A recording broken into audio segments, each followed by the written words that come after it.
Would you be willing to consume 2 of these each day to help repair your thyroid? And I'm talking about Brazil nuts for a very specific reason. Most low thyroid condition problems is Hashimoto's. This is an autoimmune problem. It's not usually related to lacking iodine, but Hashimoto's is the most common type of autoimmune disease of all the autoimmune diseases. 14 million people a year get it just in the US alone. And when you have Hashimoto's, you're more at risk of developing other types of autoimmune diseases as well. Hashimoto's thyroiditis, which is inflammation of the thyroid, doesn't always cause hypothyroidism, but usually it does. And so what's fascinating about these Brazil nuts is their selenium content and what selenium can do for Hashimoto's. I mean, it's mind-blowing. First of all, selenium is a trace mineral needed in very tiny amounts. Selenium is involved in over 25 different genes involving antioxidants, giving anti-inflammatory effects. Selenium also is in shellfish and seafood and organ meats, but it's the highest in Brazil nuts. And so if you had 2 of these nuts, you would get close to like 200 micrograms of selenium every single day. In 17 randomized control trials, it has been shown that selenium reduces the antibodies that are attacking your thyroid. And selenium can slow down that attack. Even the way they diagnose thyroid conditions like hypothyroidism, they look at the hormone that's released from the pituitary that goes down to the thyroid. It's called the thyroid stimulating hormone. And when that hormone goes up, that means it's not connecting with the thyroid, and chances are you have a hypothyroid condition. Well, it just so happens that selenium also helps that condition too. With an Hashimoto situation, you have a lot of hydrogen peroxide being generated. So by taking selenium, you can help neutralize the effect of hydrogen peroxide, and even too much hydrogen peroxide itself can trigger an autoimmune disease. Selenium also controls the T helper cells that orchestrate the entire immune response. And it also feeds the T reg cells, preventing autoimmune diseases. And because our brain and our immune system and our reproductive system are so heavily dependent on selenium, there's probably not a lot left for the thyroid to have enough to function correctly. And so the person starts developing this Hashimoto's, and they start getting tired, cold, they gain weight, hair loss, the hair becomes brittle. So here's what I would recommend. Start consuming 2 Brazil nuts per day. I mean, you could take a little bit more, maybe up to 4, but I wouldn't take more than that, because you can have problems with the deficiency of selenium and also a problem if you have too much selenium too. So you just need the right amount. In addition to Brazil nuts, I would also recommend either getting enough sun or taking high doses of vitamin D3. Why? Because vitamin D3 also helps to regulate an overactive immune system. Now, since I mentioned a little bit about vitamin D, I think there's some more to know about vitamin D in relationship to autoimmune diseases.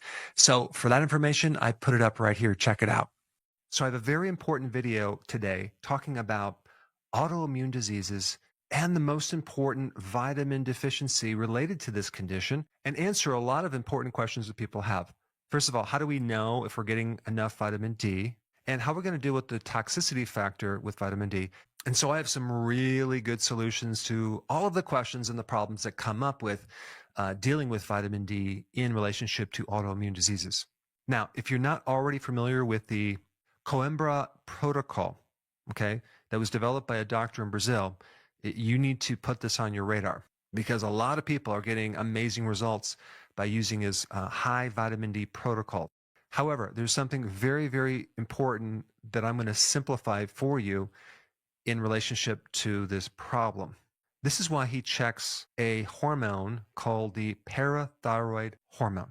The parathyroid gland produces the parathyroid hormone, which has everything to do with regulating your calcium. If there's low calcium in the body, parathyroid gland is going to rob calcium from your bone and put it into the blood. Now, what does vitamin D have to do with it? Well, vitamin D helps the absorption of calcium by a factor of 20x. Okay, so it helps you absorb a lot of calcium in your bloodstream. But you have something called vitamin D resistance. That means that you can be taking vitamin D, but it's not going into the body. So we really have to step away from just this calcium regulation because it controls a lot of different factors.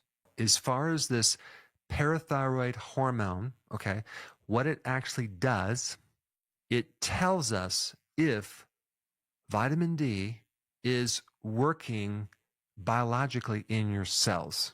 You can have normal amounts of vitamin D in your blood, yet be very deficient in vitamin D. And the parathyroid hormone will tell you if that's happening.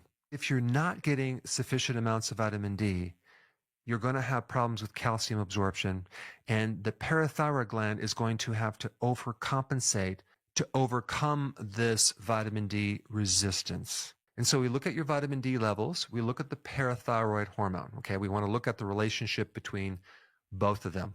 Because normally, if you have high vitamin D, you should have low parathyroid hormone. Or if you have low vitamin D in your blood, you should have high parathyroid hormone. It's important to know that the parathyroid hormone also helps in the conversion of the inactive vitamin D to the active vitamin D as it relates to your kidneys and the liver.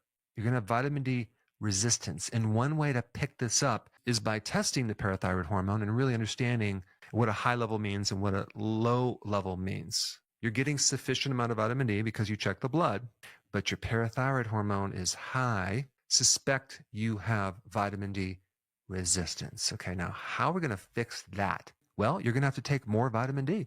And this Coimbra protocol has everything to do with adjusting your vitamin D, increasing it to the point where your parathyroid hormone starts to come down to like a low normal area. And that means that you're getting the biological effect of vitamin D. But the big question is, what is up with this vitamin D resistance? How do we develop it and what is it? Typically, it has to do with the vitamin D receptor, but it can also be in the lack of conversion from the inactive to the active vitamin D because there's some genetic issue, which by the way is very, very common. The term for this genetic problem is called polymorphism. I've tested 25 people in relationship to vitamin D, and every single one of them had at least one problem with a genetic issue with vitamin D. And of course, on top of everything else, you also have a lot of other barriers of getting vitamin D, right? People don't go on the sun. The darker your skin, the less vitamin D you're going to absorb from the sun. The older you are, the less you're going to absorb. The more stress that you have, the more vitamin D you're going to need. And also the things that go along with it, like the absorption of calcium. This is why one of the side effects is osteoporosis. And then, of course, you have where you live. Let's say you live in the north, right, where you don't get as much sun. I mean, just think about the fact that the closer you are to the equator, the less autoimmune diseases you have. The more pollution you have in the environment, in the sky, the less vitamin D you're going to have. Then we get into this interesting topic of pathogens. All will have strategic effects of downgrading your vitamin D receptor, and your immune system doesn't get the vitamin D it needs to defend against these pathogens. They're very, very sneaky.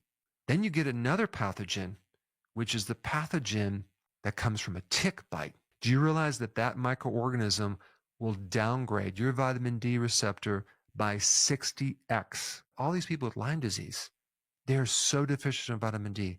Then you get cancer cells, especially of the colon and of your bone. They also downgrade the receptors for vitamin D so they can survive. There's also something else I want to share with you. It's a toxin from bacteria. And you see this in like systemic infections. You'll see it when someone detoxifies. Then you also have like other heavy metals that can also downgrade and make the vitamin D receptor less receptive. Now, I hope this is as interesting to you as it is to me, because I think it's actually quite fascinating to understand the mechanism, to understand there's such a thing as vitamin D resistance. And the way that we're going to overcome it is by taking more vitamin D. And the way we'll really know that it's working is to look at this parathyroid hormone. But let's say we want to protect ourselves against this calcium in the blood that's too high. Well, there are several ways you can do it. Okay, you can do it with magnesium. You can do it with zinc, which are cofactors, but the biggest protector of this excess calcium in the blood is vitamin K2. K2. This is why I never recommend taking vitamin D without K2. Now, usually you would need about 100 micrograms of K2 for every 10,000 IUs of vitamin D. And they were taking vitamin K2 in super high amounts, seeing amazing results to overcome osteoporosis. So instead of taking micrograms, they weren't taking like 45 micrograms of vitamin K2. They were taking 45 milligrams of vitamin K2, which is a lot more. I'm just putting this on your radar because let's say, for example, you have calcium in your arteries, or you have a kidney stone, or you have hypercalcemia, or you have arthritis where you have too much calcium in the joints. You might want to beef up your vitamin K2 to the levels of milligrams, not micrograms. And some of the information I'm talking about is based on this amazing Kindle book that I just read twice, okay, because I couldn't stop reading it. This author has a very interesting way of writing that makes it easy to understand, which I appreciate. And I highly recommend you also check out that book. I'm going to put a link down below. So thanks for watching, and I will see you in the next video.